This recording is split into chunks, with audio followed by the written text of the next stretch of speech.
Alright everyone, welcome back to another Star Wars Galaxy of Heroes video with Fat Phil, and we have a faction ranking for the First Order and the Resistance. We're going to dive right into our list. Let's get at it. I'm excited. I combined these two factions because I don't think they're big enough to do on their own, and they kind of fit together, right? They're part of the worst trilogy to ever happen to Star Wars, so we've got to cover them together. Let's start it off with Rose Tico. You know she had to be last, right? I don't care if she's a pilot, okay? You guys know that I rate pilots highly. I don't care that Rose is a pilot. She's terrible. She is so bad. She's a meme, right? That's how bad she is. She's a meme. I don't care if she's a pilot. I really don't. She's horrendous. And that ship is not good because of Rose Tico. It's good because of Resistance Trooper. And even still, it's not nearly as good as the TIE Echelon with a First Order officer. So Rose Tico, you can go, well, the things I would say, but demonetized, and I'd be like put in prison for the harshness of that. Whew. Alright, Resistance Pilot is a step above her. I mean, the why? Like, how can we don't have a Rebel X-Wing, but hey, we've got a Resistance one for Resistance Pilot. Like, what a this is a terrible character. Really, again, it's another situation of why are you in the game? You serve no purpose. You don't help us in any way. You're an okay ship, right? I'm not gonna say you're not a decent ship you got a decent ship, but as a character, you're just horrible. Resistance Trooper, a step above them. Again, that bomber I think sees a little bit more, but for me, Resistance Trooper has the turn meter gain built in that's really good. I think Resistance Trooper can catch people off guard, especially in some PvE game modes. I think Resistance Trooper kind of shines. I think for a long time, Resistance Trooper was the key to the Resistance team. So maybe some bias kicking in here, but I have Resistance Trooper a step above Resistance Pilot. I mean, there's not a lot separating these two, and I mean, she's clearly at the bottom. Rancor Food at best. All right, next we have the Veteran Smugglers, right? And they want Tarful, right? We got the Tarful kit. I'll be covering that at some point. It's just been kind of busy here. But I think the Veteran Smugglers, they're not pilots, but they have the tags, right? They've got the smuggler tags. Chewie has the Wookiee tag. Han is getting that same synergy if he's in that team. So I really, really think that these guys are going to be seeing some more action inside of that Tarful team. I think that they are characters that they are Galactic Legend Wrecks, which a lot of these characters are. I think every character, Resistance or First Order, is a Galactic Legend Wreck in some way, shape, or form. With where I stand with the Veteran Smugglers, they have the Smuggler tag, which helps. It's just you kind of don't know where to use them. You kind of throw them into a team and hope for the best. So they're going to want Tarful later on, and that's why I kind of have them a little bit higher on the list than these guys that I think eventually they're going to have that home and we're going to get use out of them. All right, next is First Order Executioner, and this is just a meh character. I think this is the one that most people will leave out of a team when they can. It's like First Order Executioner is an afterthought, I think. No, they're not a pilot. They're not top tier, right? They're that 10th, 11th First Order character that it's meh, right? They're whatever, right? They're in your team, they fit the tag, but you're not excited about them. So next we've got Poe, and he has a very good ship. I love Poe Dameron's ship. Just as a character, he's not that good. So the ship is really good. The ship is very good in that Resistance fleet. His X-Wing is amazing. But his character is just brutally bad. It's bad, right? The Poe, this version of Poe, not good. Not quite the Rose Tico level of I want the Rancor to eat you every single time I use you, but he's not good. So I have the two First Order TIE pilots in the same level here, and I did this very intentionally. So number one, I think Special Forces TIE Fighter is better without if you weren't going to give a Zeta and you weren't going to give an Omicron, Special Forces is the better one. Special Forces also has a better ship. However, once you add in the Zeta and you add in the Omicron to First Order TIE Pilot, the value just skyrockets on First Order TIE Pilot. That I think they kind of belong in the same field where, yes, he's Omicron and Zeta dependent, but once you have them, he's really good. But Special Forces, I'm always bringing in as my first reinforcement with my First Order fleet. I think that, they're both kind of in this equal ground of we're useful, but, we're not your first choice, right? This is not the first. These guys are not the first choice to the prom, right? These are your. We're getting down to the wire and we need to find a date. Oh, that's so bad. All right, so next is light side unaligned force user Rey. That's the best part about her is that she's a light side unaligned force user, right? And that's it. I mean, she's a pilot, right? Her Falcon ship is very good. I'm being a little bit harsh with her. Her ship is fantastic. This is a very good ship. This portrait just looks horrendous. Like this portrait looks like the kid from We're the Millers. What's his name? I can't remember the kid from We're the Millers, but that's what this reminds me of.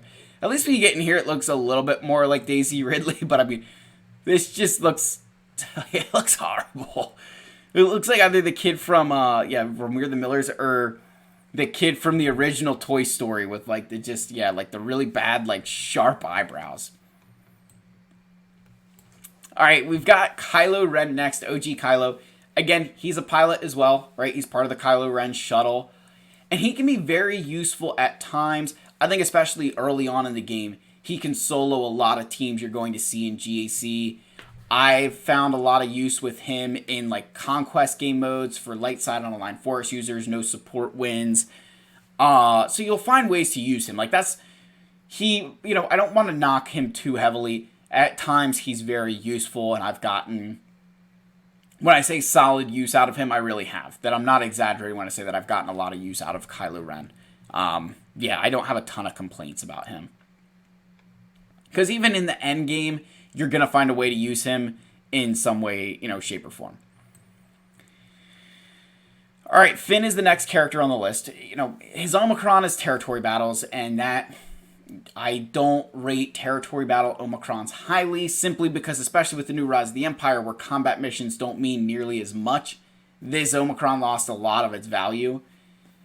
The thing that I love about this Omicron is that it's usable with pretty poor characters. You don't need Galactic Legends Rey to be able to use this Omicron.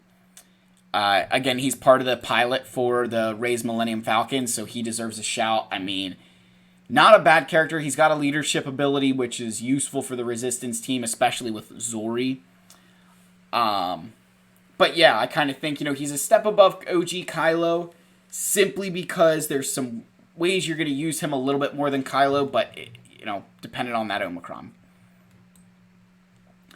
So Holdo is here. I mean, guys, the Resistance, you just have to face the music that the Resistance really is not as good of a faction as the First Order without some other things, right? We'll get there. So Holdo's the fleet commander. And that's the best thing about her. She's a fleet commander. She is a solid tank for the Rey team.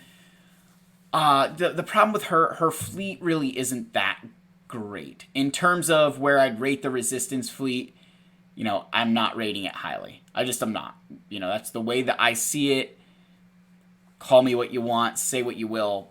That's the way I feel. I don't think it's a fleet that I'm writing home to mom and dad about to brag that it's fantastic, right? That's the way to think of that fleet. So we've got Sith Trooper next, and he has some decent tags. He's got the First Order tag, he's got the Sith tag, but he's not a pilot, and that, I think, really, really dampens how you can use him. Holdo, you'll either see her run with Galactic Legends Rey or just not at all, and you're using her as the fleet commander. With Sith Trooper, I've seen him used a lot of different ways with different Sith characters, with the First Order, but he's not a pilot, and that to me drops him from where he would be, because a lot of people say, oh, what are you talking about? Sith Trooper's so good, he's always with Kylo. But he's never in the fleet, and that to me, you've got to yank him back a little bit. All right, so we have First Order Stormtrooper above Sith Trooper, And First Order Stormtrooper's a solid tank. He really is. He's a solid tank. First Order synergy, big time. For me, what I really like about Storm, again, he is a pilot, but I like that he can call with his Zeta, he can call allies to assist during his turn. That is such a nice surprise when that happens. I really do like that. So yeah, I mean, I'm a big First Order Stormtrooper fan. I don't know that he gets enough love for how good of a tank he really can be. So Captain Phasma is up here. Again, she's a pilot in the command shuttle. This is probably some Omicron bias here, that her Omicron is pretty good for territory wars. It's definitely getting easier to counter at the level my guild is playing at, but again, we'll find other ways to use it on offense or something. But she's a very, like, if it wasn't for her Omicron, but because the Omicron is as good as it is, I think she deserves a lot of credit and praise for that. I think that there is some Omicron bias there, but it's a territory war, which is a lot more important than territory battles, in my opinion, in terms of investing Omicrons into it. So I like her character. I think she does a good job. She's the other First Order leadership. And that's maybe where she's getting a lot of love, is that she's your only other she's that First Order leadership for your leftovers. All right, so above her, we have the Safari Bros. Again, they're not pilots, so they lose some of that inherent value that some of these other characters have. But they're arguably two of the best resistance characters. I really enjoy, I'd love to have these guys at relic levels. I'd love to have Rey. They're that good. They really do cause a lot of problems for people. And they kind of have some sneaky turn meter gains, so I think they're really good. I don't want to dump on the Resistance faction too much, because they are a very good faction. I think they catch a lot of people out.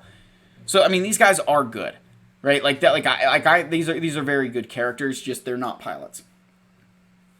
And I may sound like I'm beating a dead horse, that I'm playing a broken drum, but I'm telling you, is the way that these lists work for me. That you need to be. Yes, you're not just a Galactic Legend requirement, but you're going to be used in all these other ways.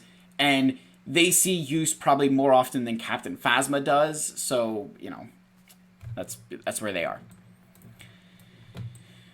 All right, First Order Officer is next. He's got a fantastic ship. I love that. That TIE Echelon is a game-changing ship.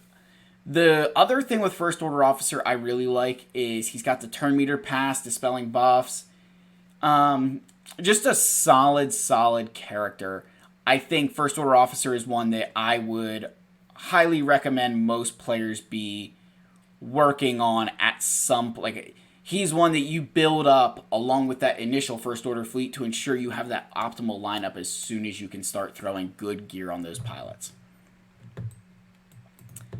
Alright, BB-8 is next, and BB-8, he may not be a pilot, but he's got a lot of good synergy. He's got the Resistance tag, the droid tag, and it's the flexibility to use him with a variety of droid teams that makes him that good, right? You're looking at teams like General Grievous, shorty droids, that flexibility, and then throwing him in with some other Resistance teams makes him a really good force to be reckoned with there.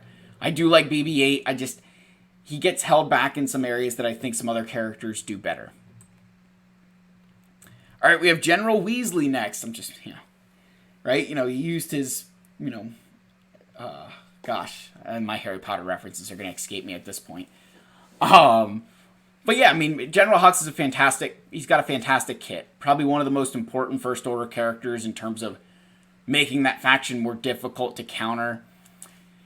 He stops turn meter gain. He can give turn meter, reduce cooldowns, call assists. I mean, there's a lot that General Weasley does.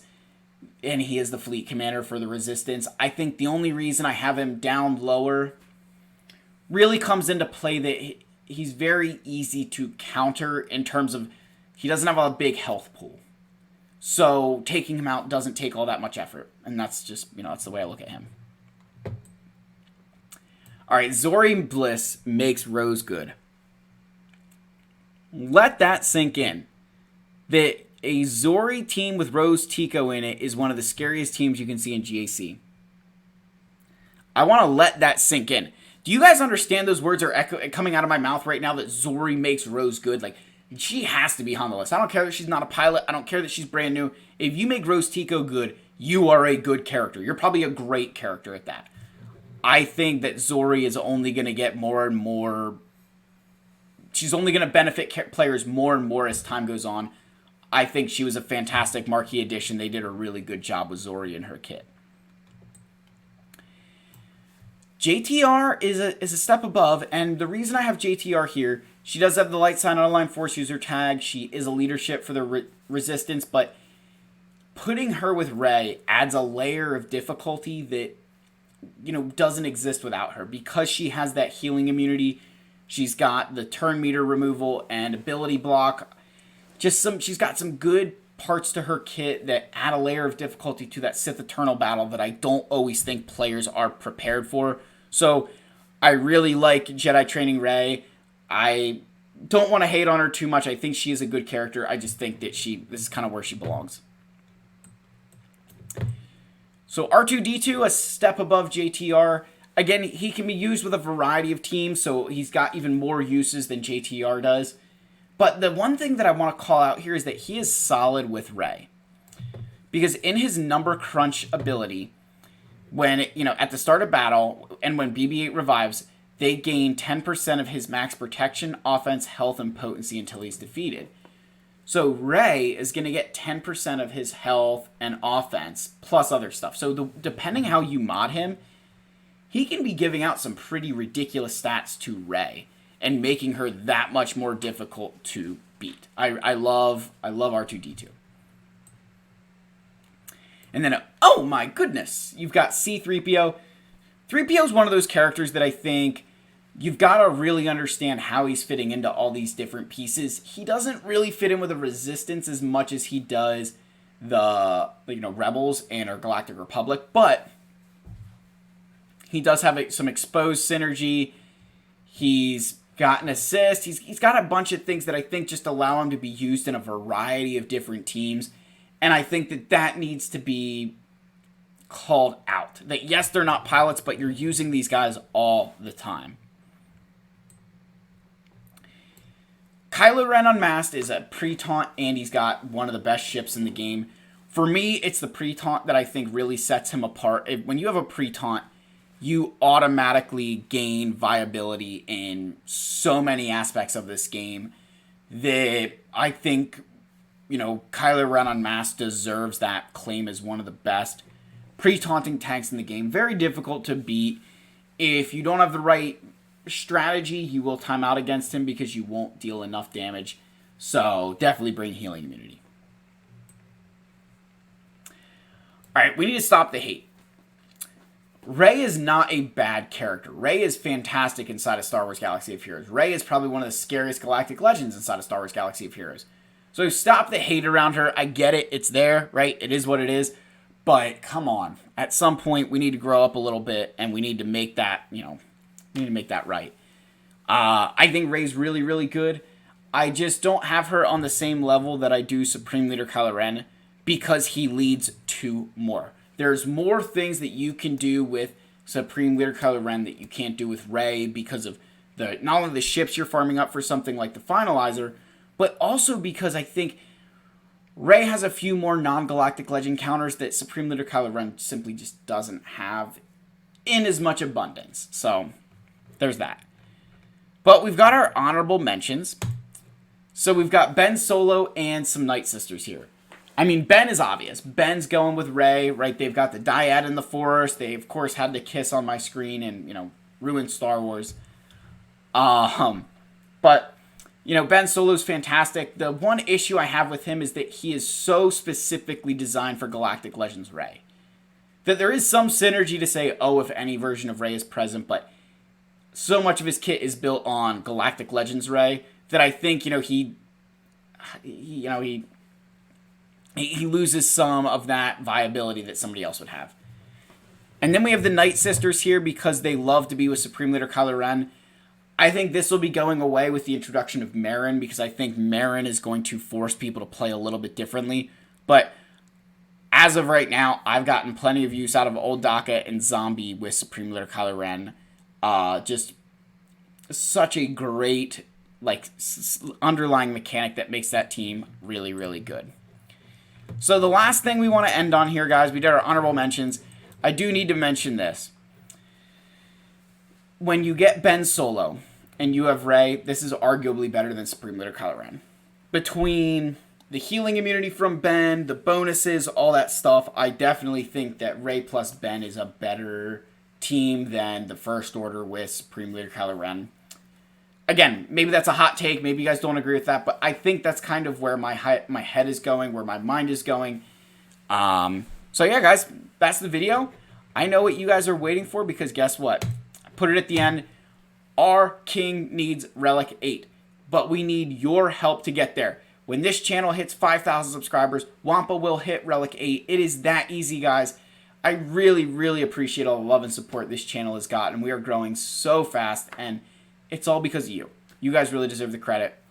Let me know what your thoughts are down below. As always, smash that subscribe button. Leave likes, leave comments, and I'll see you all in the next video. Cheers.